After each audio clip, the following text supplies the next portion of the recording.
Hey, welcome back to the Elvis Workshop. I've got a video here that's unlike any other I've done on my channel today. I hope you like it. It's a little bit longer than the normal videos. I had two Australian friends here. I had Warren and Martin Robbins here visiting, and we made a few videos over the weekend, and then we were kind of wrapping it up, and we thought, let's just make a video of just us just talking, just having a good time. So this is kind of what it's like when we all hang out and the cameras are off, or the phone is off, and we're just hanging out, talking, and just kind of riffing. We're a little bit more loose and relaxed. We don't have such a tight subject matter, and we just kind of go on and on. Obviously, we know we're making a video, so it's a little bit different than what we'd normally do. But we really hope you like it. I hope you invest the time to watch it. There's several subjects are covered here. We had a really good time making it, so we hope you like it. Like, share, subscribe, and I'm just going to, one thing. I did a quick edit on this video because we started off with something that was kind of a clunker, and I didn't want to waste your time or ours, so I chopped that out. So I'm just gonna start. You're just gonna walk in right now in mid-conversation. Enjoy the video, like, share, subscribe, and let us know what you think. We really like the comments, so give us a comment, and if you have something you'd like us to talk about on the channel, let us know that too. Thanks for watching. Appreciate it always, and here we go. Ready? Let's go. We allowed to drink beer on this. Of course, have at it. Yeah, it's an adult show. Yeah, this is a more relaxed environment this time. So,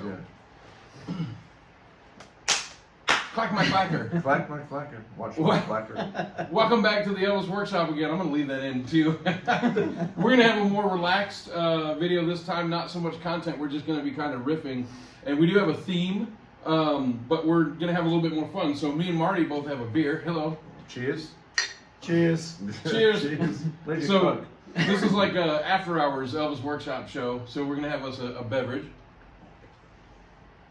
And what we wanted to talk about mostly today was how the hell did we all get in the same room? So Marty asked right before the video started, we were just trying to decide what to talk about. He said, well, how did we get into this chair? Each one of us, how did we get here? So I've already done two videos kind of on my becoming an Elvis fan, but I want to catch people up that are just watching this and haven't seen the previous ones. But I'm going to make it really quick. Because I made a whole video and then another one kind of related to it about it already, so I don't want to be redundant, keep telling the same story. But the day Elvis died, I was at my grandmother's house, and my aunt came over and she brought a horse with her. She owned some horses, and a photo was made of me sitting on the horse. Everybody was having a great time, everything was cool, and then everybody started crying. And I was 3.5 years old. I didn't understand what death was. I saw him on TV, Elvis on TV, and I thought, oh my gosh, this dude looks like Superman with his outfit and his hair. You know, I'm 3.5, I'm a little kid, and I thought, who is this guy, right? Yeah. He had the cape. Yeah, several years go by, and my grandmother, do you guys remember stealing cassette tapes from Columbia House for a penny? You get like 12 cassettes for a penny, and then you're obligated to buy more, but nobody ever did, and then they went out of business. Mm-hmm. My grandmother came over to me one day and said, here, I'm going to give you these 2 cassette tapes. I was going to send them to your Aunt Claudia, but I'm going to give them to you. They were from Columbia House. And she said, here, I'm going to give these to you. So I have vinyl of what she gave me. She gave me Elvis's the #1 hits, same artwork, and Loving You, Volume 2, essentially, yeah, Volume 2. And I remember opening up the cassette tape, and inside, there's a picture of Elvis, and I'm not seeing it here. Maybe it's not on here. Back cover? Maybe back cover. It is. Okay. Back cover, there's a photo of Elvis in the studio. They have a green tint on it for some reason. But I looked at that photo, and I thought, that is so interesting. It just really intrigued me. Mm-hmm. So I put this in, and of course, it's filled with great songs, but I actually put this one in first. So I put the cassette in, and of course, this is the #1 hits. So Heartbreak Hotel played first, and I thought, well, that's interesting. The first time I'd ever heard it, I was about 12 years old. And I thought, well, that's interesting. And the next one was I Want You, I Need You, I Love You. And I thought, yeah, it's kind of like a bubblegum rock and roll song. It didn't really hit me, and I still don't really care for it. But the next song is what actually changed my life, which was Hound Dog, the master take of Hound Dog. People make fun of Elvis, talk smack, all that stuff, but if you go listen, and he trashed the song in the 70s, he just barreled through it and just did one line over and over and over and just horrible. But if you listen to his original master recording, it's a brilliant recording. DJ Fontana with the machine gun drumming, the Jordanaires with their backup singing, the clapping, everything. Elvis's vocals are brilliant on the master of Hound Dog. And I went, who the hell is this dude? And I need to know everything I can about him. And so that's what put me in this chair. Is I've searched and searched for everything I could find about him from that day moving forward. So if you want to hear a little bit more detailed story on that, just go look at my older videos. I do a whole single video about that subject, and then a half a video about it also at another time. We actually did a video similar to that as well at one point, so there's that as well.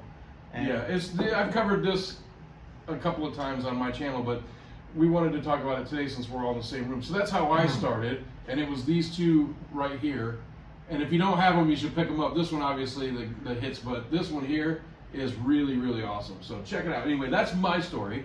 How did you get in this chair? I know it was an airplane and a car, but how did you get?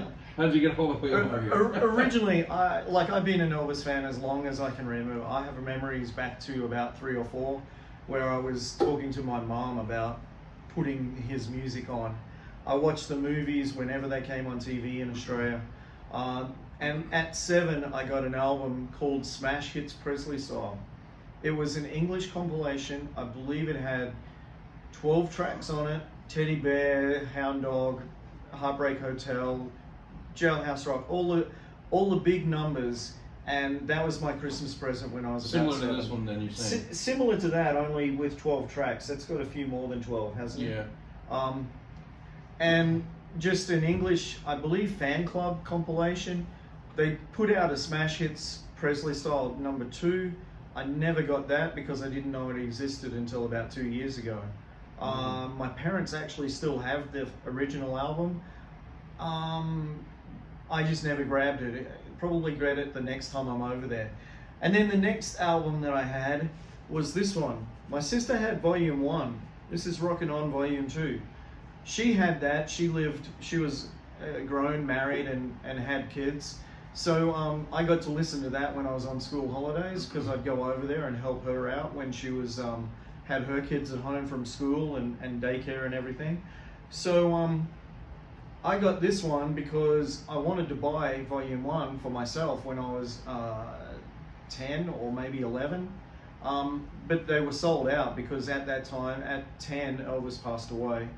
And then I decided to buy it with all of my pocket money, and they sold out. But they had this one, and so I got this one, and I'm kind of happy that I got this one instead of the other one. I'd heard the other one, and most of the tracks on the other one were on that Smash Hits Presley Style, so I would have been replicating. And this gave me a whole new slew of hits. It's a double album. It was an Australian release, but I actually have seen copies here in the US. I've seen copies on eBay quite a lot. Some of them in Europe. I picked up a copy of Volume 1 in Denmark when I was there earlier this year. So they get around. They're really good. There's actually a compilation CD that includes both 1 and 2. It's a double CD, I believe, and that's well worth getting. The tracks on this are great. It starts off in the 50s with that's when your heartaches begin, and ends up back down here in Don't Cry Daddy. So you up to about 69. So it covers a lot. It's an Australian release, so inside there's a picture of Elvis being presented the giant koala by the Australian Fan Club in 1968, 69, when he was filming The Trouble with Girls. So that was always an endearing feature for me. The photo on the front cover is just fantastic. It's just a live shot. Elvis has got both hands out, and they've taken it from the side, and I remember studying all the bends in his fingers, and this was a time when you stared at the cover backwards, forwards, frontwards, upside down, inside, to make sure there wasn't something else in there, and then you flip the record over and you start it again on the cover and backwards and forwards. And so this is the one that brought me here to a point, and then everything beyond that. So I'd like to add too that I've seen this release at the record store, but I didn't pick it up. I didn't realize what it was. And today was the first time I've ever actually listened to it. And it's not just like this, where it's the #1 hits, one song after the next that top the charts. It's a wide variety of tracks, but it flows very, very nicely and is actually really enjoyable. I really had a good time with it, and I told both of them that if I were a young child and somebody came to me and said, "Here, listen to this, and I'd never heard it before, just going in raw, didn't know anything about it, and put that on, I would be immediately hooked and immediately intrigued that, wow, who is this guy? It's just the same thing with these two albums that I had, or the cassette tapes. But yeah, so listening to that today, I could imagine them being young children and hearing that, and what it would have done to them to expose them to this music. We had tracks like High Heel Sneakers and Little Egypt and Puppet on a String, Surrender. It's Now or Never was in there as well. So, and then the tracks I mentioned before, but Old Shepherd's in Burn there. Love, I think, is in there. I had all the best on as well. Okay, So some yeah, of those that songs was- that you mentioned were part of that one. But I mean, basically what you're saying is it's a good mix, you know, and it's just. So how did you get here? How was did a I big get plane, here? right? Long flight. Another long flight. Long flight. Yeah. It's a long way. So this is the one that started it for me. This is the one. My mum owned a copy of this, and it was probably the first. This is probably the first photo of Elvis I ever saw in my entire life. Wow. It was in my mum and dad's record collection, and I remember the first time I pulled this record out from their pile was about 1976, around Christmas 1976. And I remember looking at it, and my mum said, "That's Elvis Presley." And I think that's the only time that I actually have a memory of knowing him before he died. Everything else is after he died. It's just, you know, and so after he died, I started playing this, and I just basically got hooked. You know, it's. There's some good numbers in there. I think the first time I played it, I actually started with side 2. Starts with "Don't Be Cruel," and that's just, you know, that song is, you know, it's forever etched in my memory. I mean, if I never actually heard it again on the record player, I know it, you know, inside out in my head. And this record, I mean, it's still, this record is still probably my Desert Island disc. Yeah. You know, I think I just, if I could take one record with me and I couldn't take any others, that would be it. You know, I'd finish where I started. You know, it's just, it's phenomenal. And every song, I loved every song on this record. The ballads, the rock stuff. It's just a phenomenal album, and that was my first. And after this, my mum bought me the Pink 40 Greatest. Cool. So that was the next one, and then it was Rockin' On Volume 2, and we had Rockin' On Volume 1, but on cassette. So, so your mom bought that the day Elvis died. Yes. She went to go buy because all the something. records were sold out. Yeah. And you know, she couldn't get anything else. So what would be your Desert Island disc from Elvis? So I love the Memphis concert in '74. Yeah. That's a great one. And Elvis Country. Elvis Country. That would be the other one. If I had to pick one of the two, it'd be Elvis Country. Yeah. Mine would be something to do with Son. Sure. Naturally, because that's my wheelhouse as far as Elvis goes, and it's where I return to. I kind of everything started there, and for me, everything ended there basically. Although I appreciate everything beyond that. We spoke about our favorite songs last night, and pulled out for me, My Baby Left Me is currently my favorite song. Had it been recorded at Sun, I think it would have been even better than it is. But that's just personal opinion, you know, and we all have one. And for me, you can't go past that intro, that drums, then the bass, then the guitar. Fantastic. Fantastic. And it just drives all the way through, you know. And then Elvis comes in going 100 miles an hour, and it's awesome. So yeah, I would go with something like this, either the Sun Sessions, or I'd go beyond this to say Elvis at Sun, or take, you know, something like probably Elvis at Sun, because it's more complete than this one was. And but this is a fine album. Thank you. I made it better. It's an upgrade. And Henrik is involved with this one. Yeah. So let's take that as a segue. We told you this is the Elvis Workshop After Hours. So speaking of the Sun Masters and Don't Be Cruel, which he just mentioned a minute ago, another thing we discussed today is the sloppy mishandling of the masters and the outtakes. And it's so beyond frustrating that songs that Elvis is rumored to have maybe possibly worked on, not necessarily laid down a master, but worked on or maybe jammed with, that maybe lost to time forever at the Sun sessions, the Sun Studio, Memphis Recording Service. We don't know if these even happened or if they've just been thrown away or in their private hands. It's so frustrating. And then Don't Be Cruel, the Don't Be Cruel Hound Dog session, we've never heard one outtake ever. No. And we just, it's a long time assumption that the tapes were just disposed of or taped over, more than likely just disposed of. Yeah. And we discussed today how frustrating that is, that we have songs like, I love There's you always because, me. which one?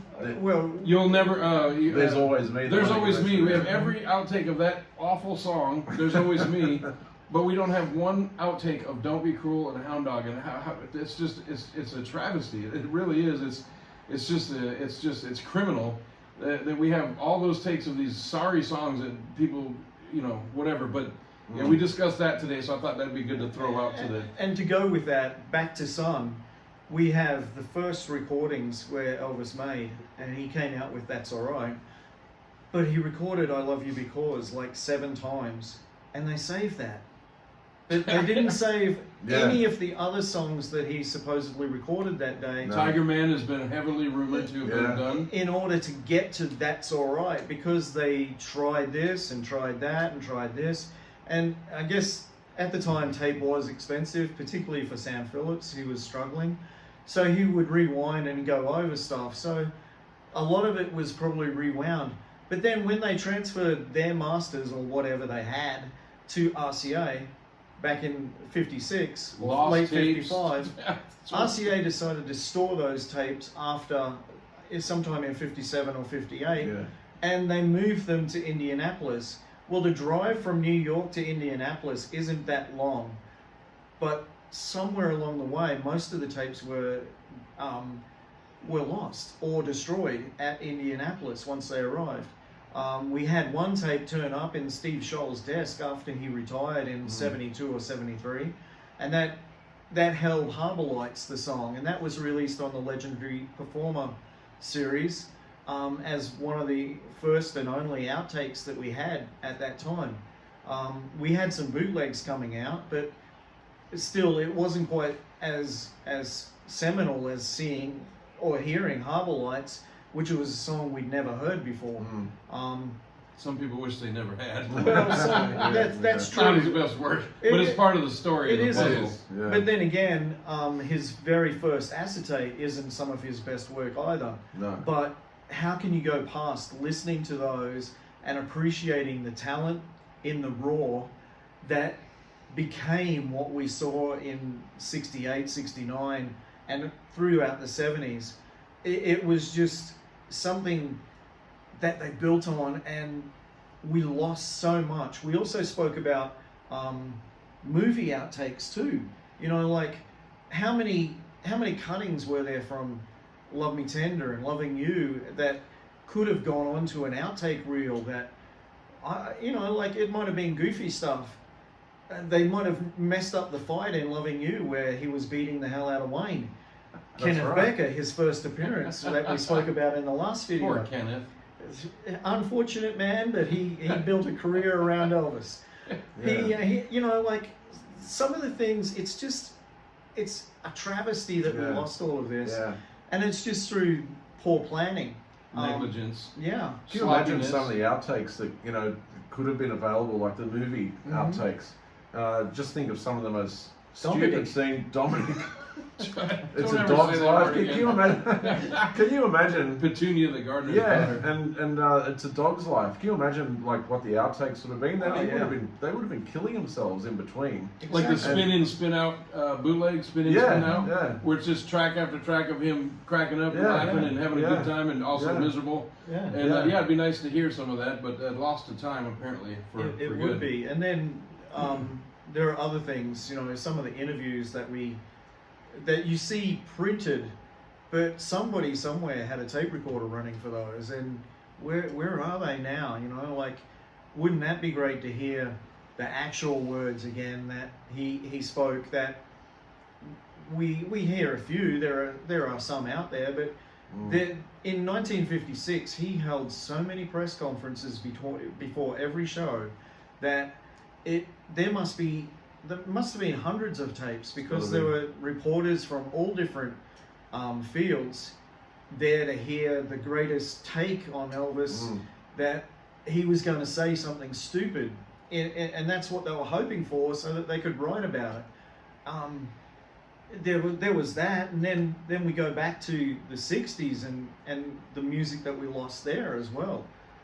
Like we mentioned, some of the movie outtakes.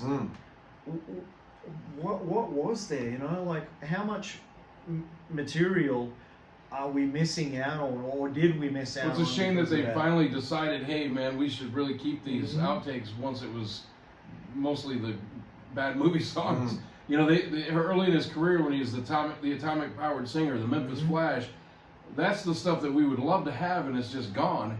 And then we've got There's Always Me. And well, they finally wise up, but it's at the point where it's too late. It's past his musical prime. Like you guys mentioned, Don't Be Cruel, Hound Dog. You know, we've got one take.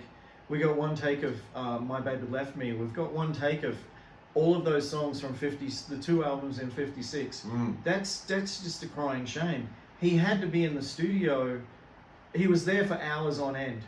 And we all know that it was 31 takes for Hound Dog. Well, where are they? Where are they? You know, they chose take 25. Well, where's 26, 27, 28, and onwards, you know? And what were the first ones like? It What were could have they been like? a completely different arrangement, and we don't know. Yeah, it's like you know. Loving You, where we had the fast take and the Yeah, slow take. yeah. We And did the get medium some. take. We did get lucky there. We have plenty of outtakes from Loving You. Yeah, and Jailhouse Jailhouse Rock is on 4 CDs. Yeah. So we're very lucky to get that, actually. And then Cafe Europa came out, and we had 5 albums originally, and then it transferred to CDs, and so we had 27 copies of Wooden Heart. See, we laugh, we bitch that we don't have it, and then when we do have it, we bitch. Yeah, we bitch about it. Look at how we are. But You should unsubscribe to this channel and just delete me. yes. We just bitch block that we it, don't block- have it, and block then we us say, all. why do we need 27 copies of this? It's the song is what it is. It's the song. It's a song, but it's also the banter between the songs. Sure. Building That's the what. song. And in the hope that you're going to find some little gem, like either dialogue or something in the music. Well, think about it. I moved it into the other room, but think about it. The How Great Thou Art box that I just got today.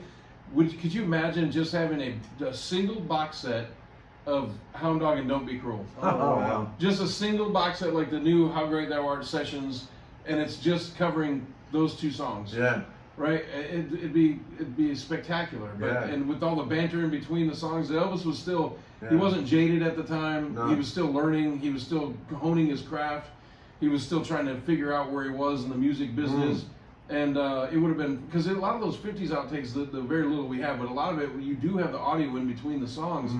And he's not cocky or pompous. Not that he got that way later. He just got comfortable. Yeah. But a lot of those sessions are very interesting to listen to him talking, and you can hear him kind of producing his own sessions where he asks, hey, can you come in on this beat right here and watch my hand? You hear him talking, hey, watch for my hand, watch for me on that line, watch for my hand, and then come in on that note. You know, and if we had a box set like the How Great Thou Art sessions that just came out, of just Heartbreak Hound Dog and Don't Be Cruel, would be gold. It would be pure gold. And it was simply thrown in a dumpster or burned or it's just gone.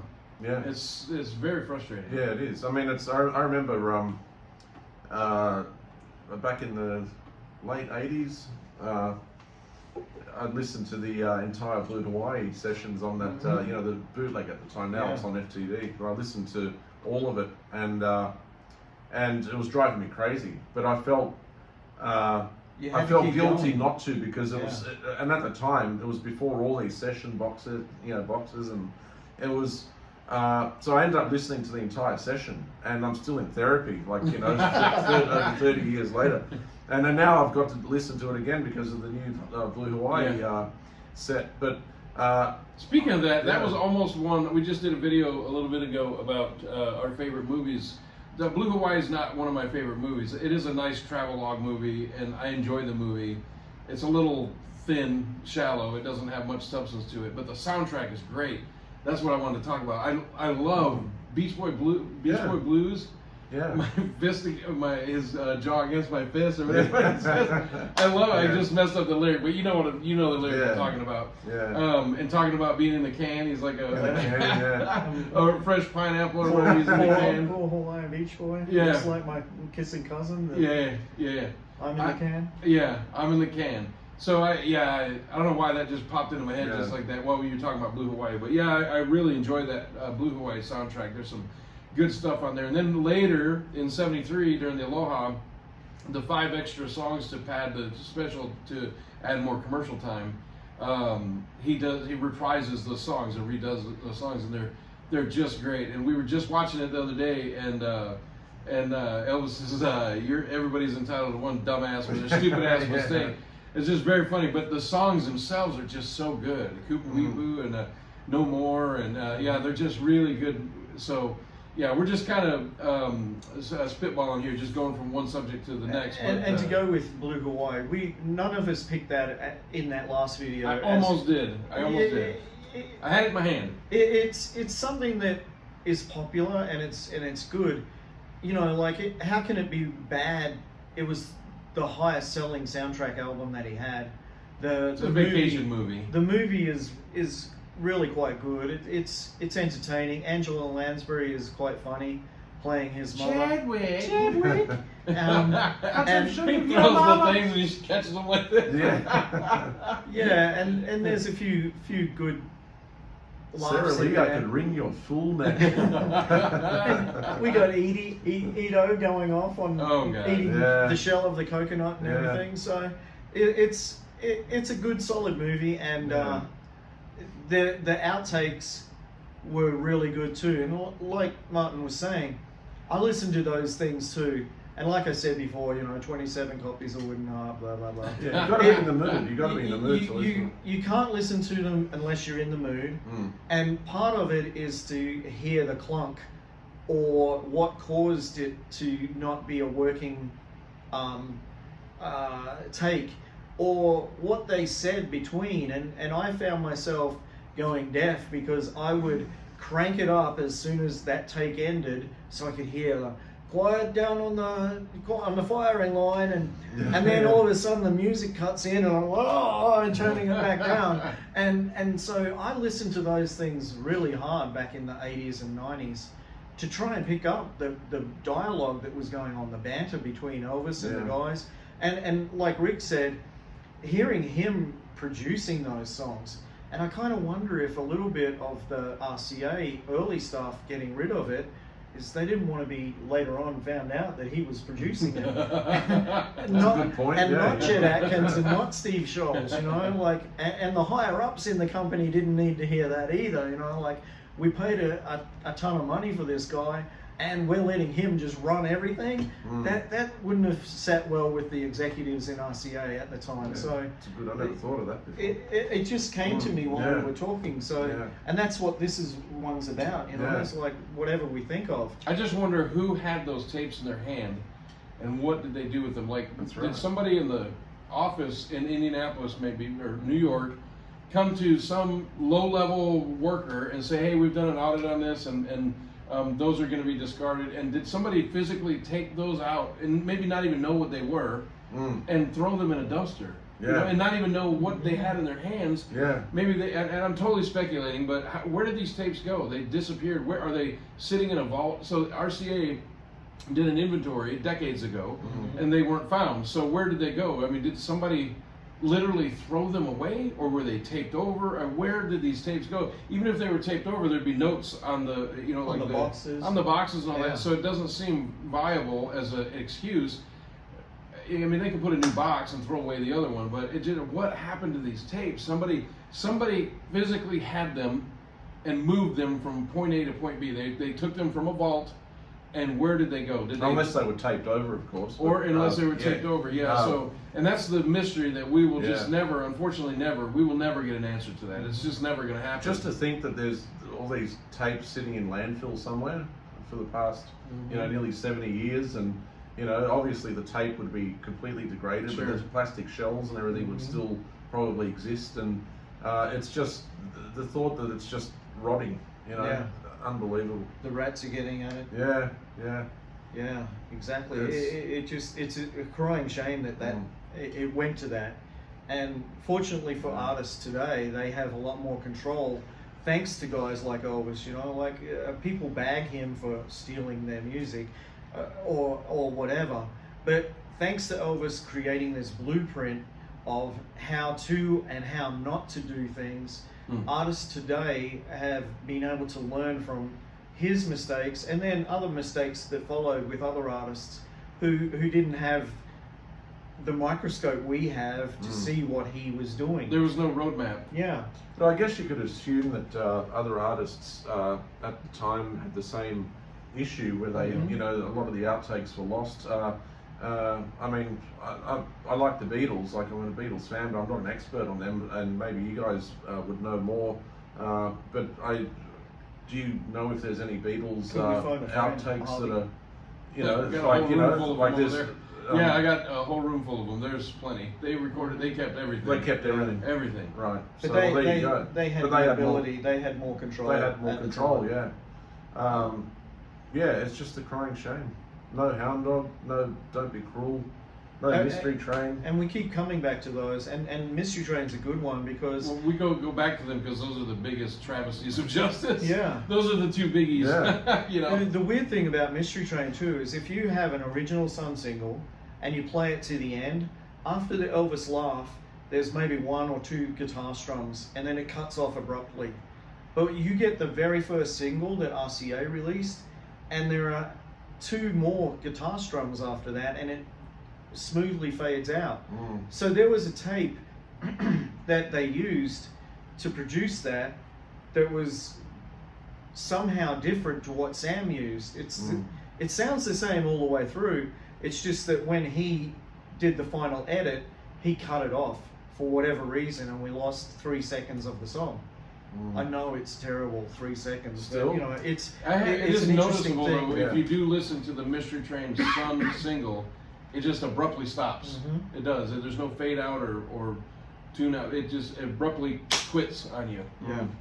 That's always been interesting that happens.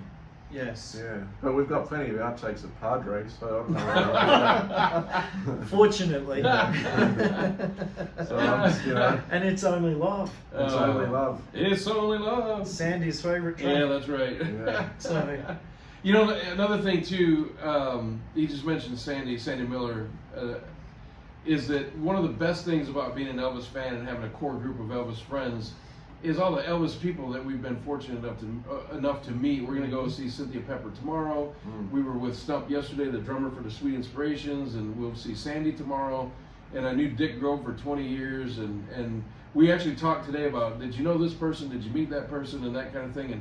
And while we were talking about it, actually, I didn't say anything out loud, but I was thinking, man, I've really met a lot of these great people, really nice people, some not so much, whatever, but I've been very fortunate to have met all these people through Elvis. And I have a kind of what I think is kind of a funny story about when I knew I had arrived as an Elvis fan, because I was just this little snot-nosed kid from Michigan, you know, and lived in Houston for 20 years. Little? Yeah. You? I was a little at one point.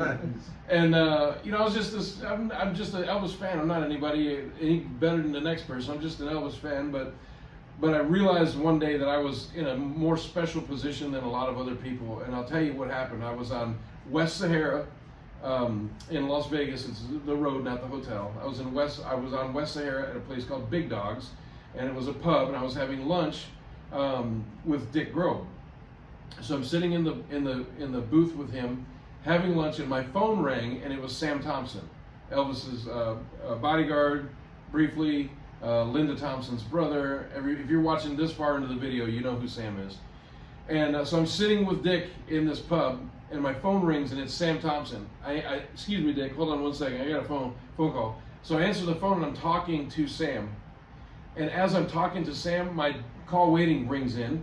And I look at my phone like that, and it's Stump, Elvis's drummer. And I thought, holy shit. I said I was this little kid, just an Elvis fan, and I thought when I was a little kid growing up, I thought, man, maybe one day I'll just meet somebody that played with Elvis. And so you owe them all money. Yeah, I owe them all money. I just thought, man, it would be so cool just to meet somebody that played with him, or a family member, just somebody, so I can say, what was he like in person? Yeah. You know, instead of just reading books and stuff, but just talk to somebody that knew the man one-on-one, to just ask them one question: what was he really like? Yeah. Right? That was my goal when I was a little kid growing up, and discovering his music and his career. And then there I am sitting with Dick. Sam calls me, and then I got to put Sam on hold to talk to stuff. And I thought, holy shit, I have arrived as an Elvis fan. Yeah. And that's my moment when I realized, wow, I'm actually in a more fortunate position than a lot of other people. Yeah. So not only do I get to meet and know Elvis fans that have the same likes and dislikes and passions, and sense of collecting certain things like vinyl and all that, but I also got to meet the people that were around him, his band members, his family members, his friends, his co-workers, and movie actresses, co-stars. So that's been a really big benefit of being an Elvis fan, is just a lot of the people that I've met. He's listening to this right here literally changed everything about my existence. These two wouldn't be sitting here. Exactly. I wouldn't know most of the people that I know. You guys wouldn't be watching. You wouldn't be watching this. There would be no Elvis Workshop channel. I've literally traveled the world to be because of being an Elvis fan. I've toured with bands as a kind of a valet, a helper with the show, because of my connection to these certain people, these musicians. I've literally traveled Europe and got paid to do it because I'm an Elvis fan. I'm not any more of a fan than you are, but I've just been in the fortunate position to meet certain people and be able to do certain things, and it's been awesome to just get to have friends like this and to meet these people that knew Elvis and worked with him closely, or family, and that to me is what's most important about all this whole Elvis thing is. Plus sharing it with you guys. And people like you that are watching this video. It's just awesome. And even today, we ran into the gentleman that cooked the steak for Elvis. At the restaurant. Norm. And I've never really heard of him before. But that's little things you learn. So real quick, what he's talking about, in Las Vegas on Durango, there's a restaurant called Norm's. It's a breakfast place. And the guy, when he was 18 years old, worked at the Las Vegas Hilton. It was 1976. And he worked out at the pool in the summer. And when the pool got closed, they switched him inside to room service. And one day he got a call from somebody in the kitchen and said, hey, Elvis wants a chopped steak. Can you cook it for him and get it to him? And so he did. So there's not a whole lot to the story, but it was in December of '76, Elvis's last visit to Las Vegas. And so we went to Norm's restaurant today because the food's really good. But in his menu, he's the owner, in his menu, he briefly talks about the story of cooking the steak for Elvis, and he said, if you want to know the rest of the story, flag me down in the restaurant. So I know this, I've been there before, I just enjoy the food. I don't go there because of the Elvis thing, I like the food. And I just happened to find out about the Elvis thing when I first found out about his restaurant.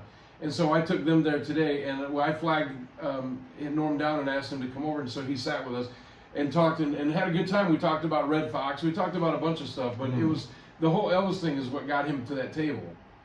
And it's just interesting to be able to meet these people and talk to them. And Norm doesn't make himself any more than he was. He was just a cook at the hotel, and when he was 18, he made a steak for Elvis. It's that simple.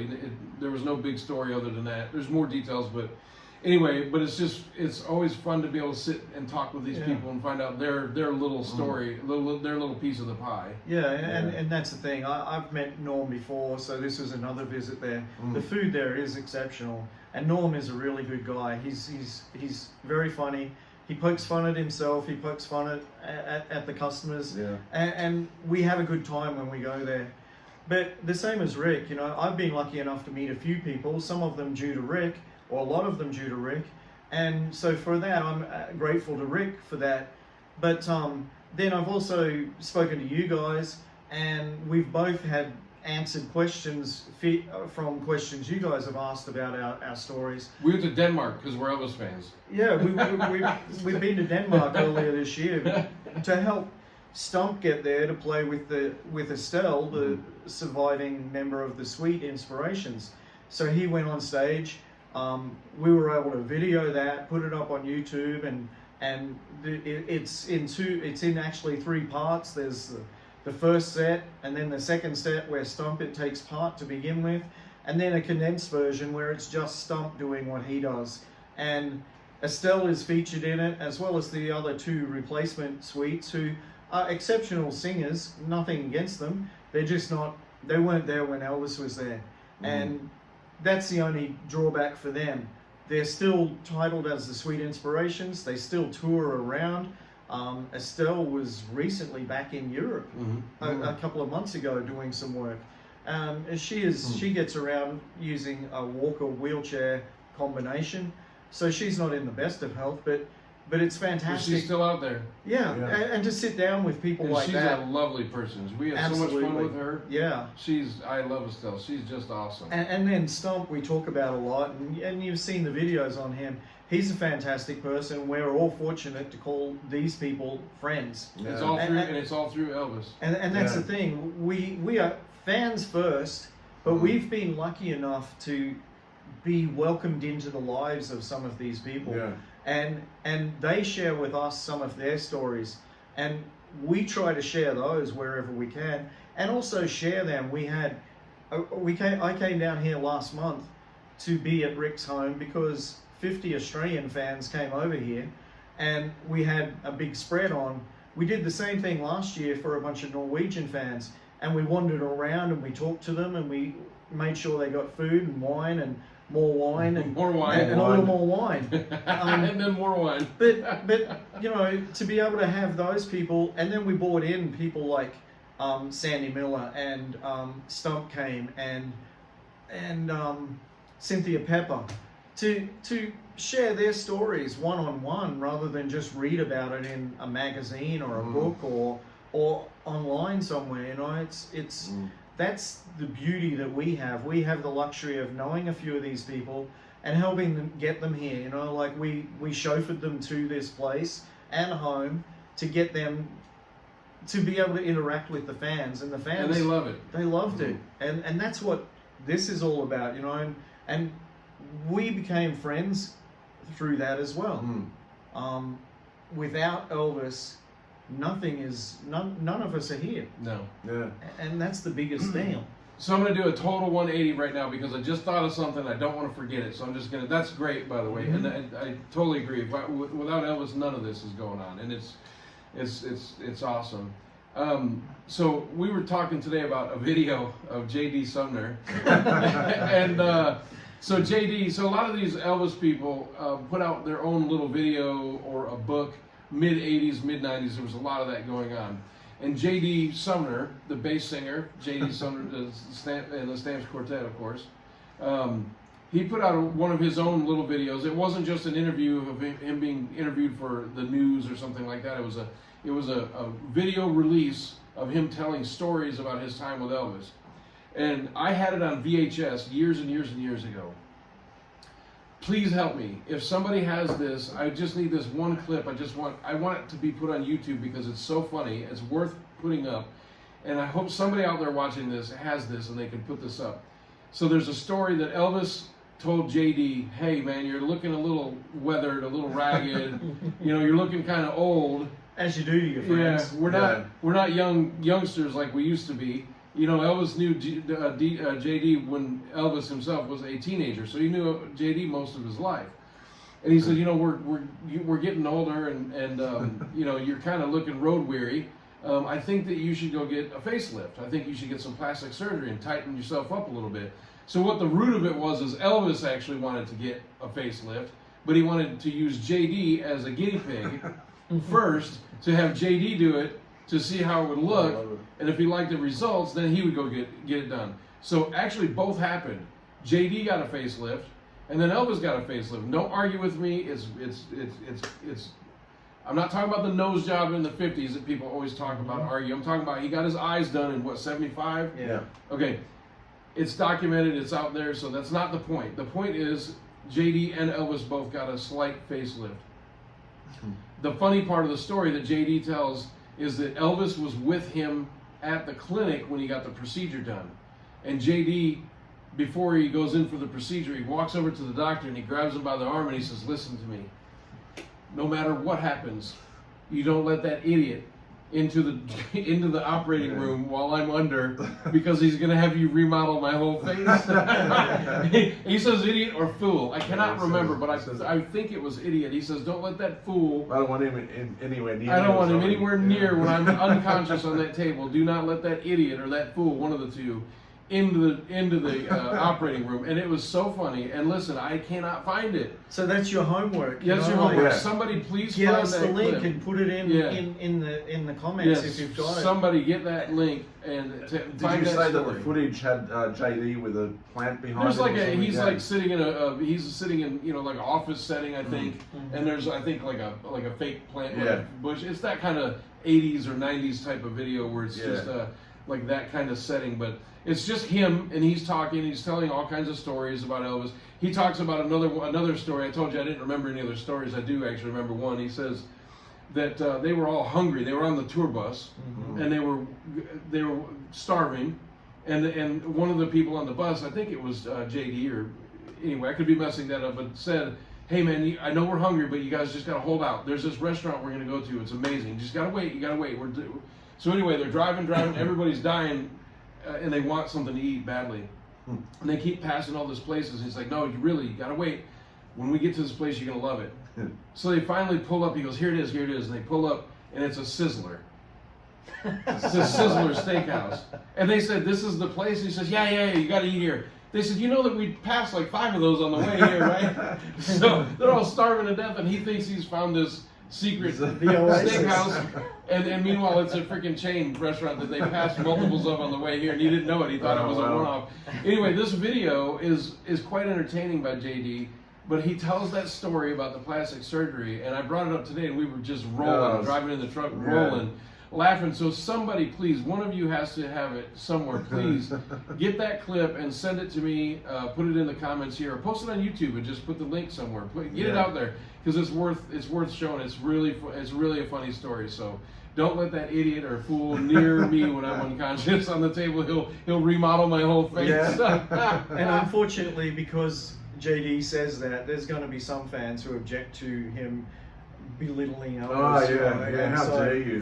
Get thicker skin. It's funny. Exactly. They were friends. And so that's how you talk to your friends. You're like, get out of here, you idiot. That's right. And they were tight. He came in the door from Australia the other day, and San Diego via Australia. You can't use that. He walks in